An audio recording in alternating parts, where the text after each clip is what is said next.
में ना दोबारा दे देना। पहले 20 की थी, अब माशाल्लाह 16 की हो गई है। ठीक है, 16 की खरीदनी है, ये भी 16 की बेच रहे हैं।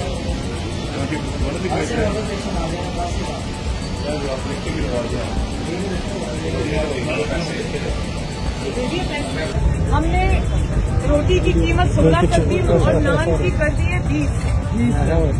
नोटिफिकेशन आ गए हैं, 16 से ज्यादा पैसे नहीं देंगे और अगर 16 से ज्यादा कोई मांगे तो वो एक नंबर है, उस पर फोन करनी है। ठीक है, आज कोई रोटी लाए आगे मियां साहब, हमने रोटी की कीमत 16 कर दी और नान की कर दी है 20।